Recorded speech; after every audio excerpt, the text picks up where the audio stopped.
Namaste. I love this passage from 1 Kings because it is one of the few, maybe the only, clearly recognizable stories of depression in the Bible. And I love it for actually another reason too, but I first want to say that this is Elijah, who, if you'll remember at the Transfiguration, Moses and Elijah appear with Jesus. Moses and Elijah were sort of the two big guns of the Hebrew prophet, well, Elijah, the prophetic tradition, Moses, sort of the exile tradition. And so for Elijah to be depressed would have been unthinkable. It would be like evangelicals finding out that Billy Graham suffered from depression. Probably worse. And the other reason that I like it, well, three reasons. Okay, the second reason is that there is really a key to what you need to do if you're depressed in that story, and it's, you can't just sleep your life away. Yet one of the things you have to do is get out of bed, get something to eat, get back into your routine. But I love it because of Jezebel. Because when I worked in mental health, we had a patient who I will call Heidi. And Heidi was schizophrenic as the day was long. A young adult woman who would get it in her mind that she had to save people. And she also spoke kind of like Sylvester the cat. So she would say, I have to save people.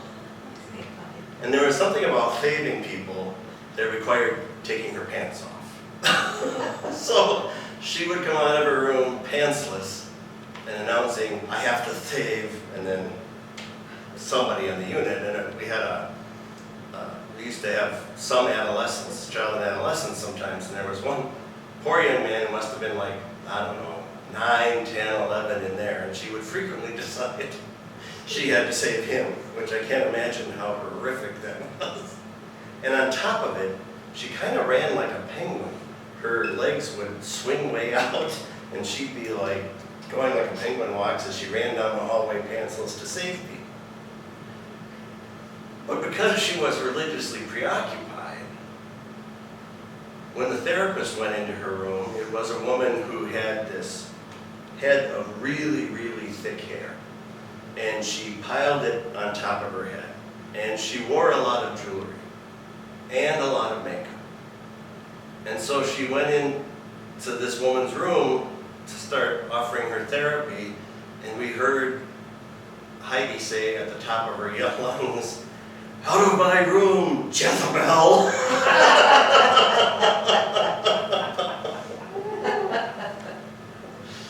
So ever since then, when I hear this story, I think of that, and her.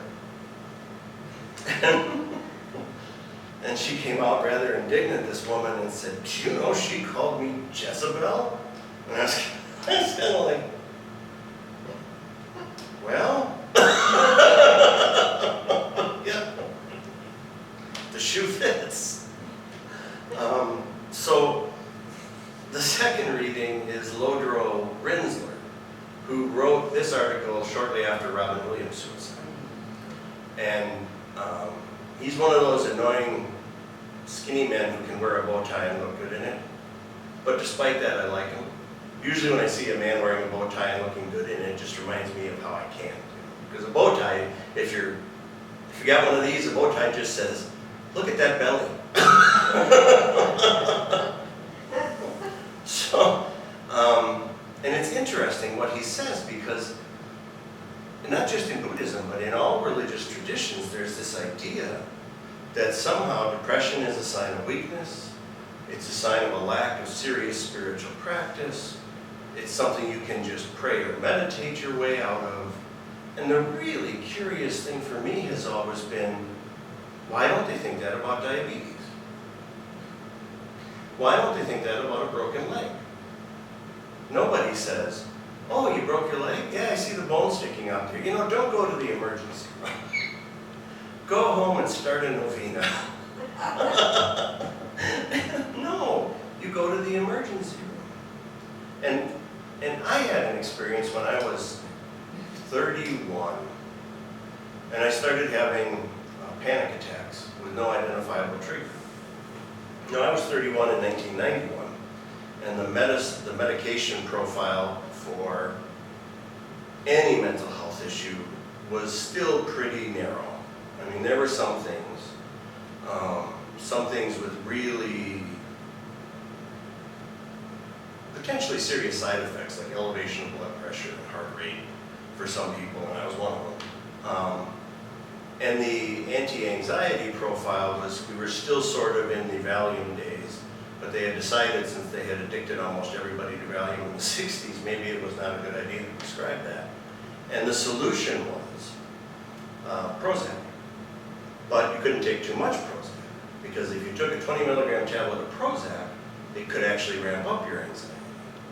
So you had to start with 1 milligram, which meant you had to take those 20 milligram capsules, about 3 of them, get a little container and put 60 milliliters of water in there, and put 3 of those capsules, break them open and pour it in there and stir it up, which tasted about like an aspirin dissolved in water. And then you'd start with just 1 milliliter, which, to add insult to injury, the only way to get 1 milliliter is those little baby spoons with the scoop, you know, so you're feeling very much like an adult as you're mixing this concoction, and then it tasted horrible. And the goal was to build me up to 5 milliliters, which they did, and it had a pretty good effect on the panic, because my panic was really what I would call waves of fear. It wasn't so much what you see a lot of times in associated with panic attacks. It was, I became absolutely certain my death was imminent. And I could look around me and see that that was absolutely illogical. But it didn't change how it felt. And so as they got me to the whole whopping 5 milligrams in my baby syringe, not only did the panic start to subside, but it was almost like a cloud lifted. And I realized that I'd probably been depressed my whole life and never knew it. And then, not too long after that, I moved up here, couldn't find a doctor, eventually found a therapist, and did some hypnotherapy around the panic and made it go away. But I thought, okay, I'm all better now, like so many people with mental health issues do. And within a couple of years, I was depressed again. And went to my primary care doctor and said, I don't know. And now I'm working in mental health, right? And saying, I don't know. My concentration's shot. I sleep all the time. I'm eating everything in sight. And I had a couple other symptoms. And he said, I think you're depressed. And when I said, I don't think so. And he said, well, do you really want to have every symptom? And so I went back on meds and have been on them ever since. And I'm always kind of intrigued by these people who say, oh, don't go on those medications, you'll become addicted. Because if you think about it, there's really 3 things people say when they talk about addiction. And 2 of them are addiction. One is psychological addiction. This idea that I absolutely have to have this, and if I don't have it, the idea of not having it causes me great distress. Second one is physical addiction. When that substance isn't present, it causes me distress. And that happens, it does happen, to everything from tobacco to narcotics. When those substances are withdrawn, there's a reason we feel lousy.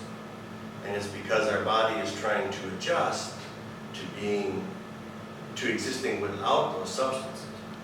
And sometimes, in the case of things like alcohol, the best description I've ever heard was having the alcohol suddenly withdrawn from the system of someone who's addicted is like picking them up out of the library where they've been living the last couple decades with their central nervous system held down and dropping them in the middle of a rock concert.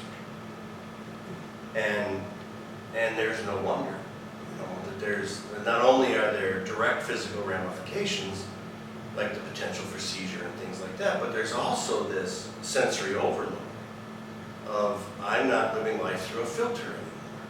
And how do I cope with this? The third thing people think is addiction, and really isn't, is the idea that a medication that a person needs a medication to be able to function normally. So, by this theory, a diabetic should be an addict. Because if you took a diabetic's insulin away, you're going to die. And yet, nobody runs around, well, nobody with any sense runs around to a diabetic and says, you know, you really need to get off that smack, that insulin smack you're taking. People with infections under this model who go get an antibiotic, I don't know. And it's really not addiction. It's the product of a bias against whatever's going on with the person. And sometimes that bias, as I said before, is spiritual. And sometimes whole clinics and modes of thought develop around this idea that if your brain chemistry isn't balanced, what you need is a spiritual solution. And it's a leftover from the days of superstition, really, from the days of really primitive thought around medicine as a whole. And sometimes the results of telling somebody who's depressed that they don't need medication are just as severe, albeit a little bit slower, than convincing a diabetic that they shouldn't really take their insulin because God wants them to live without it. And the reason I bring this up is I agree with Lodro Rinsler. We just have to start talking about it. You can't keep anything in a closet or in a position of being off limits and have anything change around it. You can't expect people to know how to cope with something that's going on inside of them if you don't set a culture where people talk about that having happened. There's this idea among traditional clergy that you don't talk about your weaknesses or your struggles. And I think that's a fine line. I think you can't so focus on the things you struggle with that people start to question your sanity. On the other hand, if your sanity is a little lacking, you really should be stepping away anyway. But you also can't get to this place where you try and establish yourself as perfect so that nobody identifies with you. And even worse, they put you on a pedestal. And so then when they find out you're not perfect, they have to set about taking the pedestal apart. And pedestals have been the downfall of a whole lot of people, not just in the spiritual arena, but in just about every arena.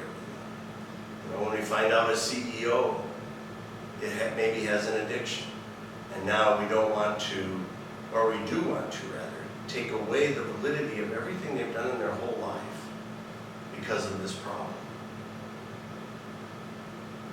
And it comes from a place of ignorance. There's no other way to say it. Same thing's true with mental health stigma. It just comes from a place of ignorance.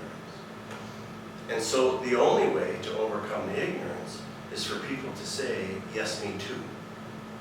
And if you believe the statistics, over 50% of Americans will either have a depressive episode in their life or have a close relative or friend who does. And so if more than half the people in America are being exposed to this, we really need to educate. This isn't something that happens once in a blue moon. And this isn't something that we necessarily know why it happens. I suspect part of it is the way we live. But whatever the case, there are, in fact, most often, I think, when a problem exists, we need to be willing to start addressing the problem and talking about it before we know the ultimate causes and all of the ways we might work to either cure, or if it's not a problem that can be cured, ameliorate the problem.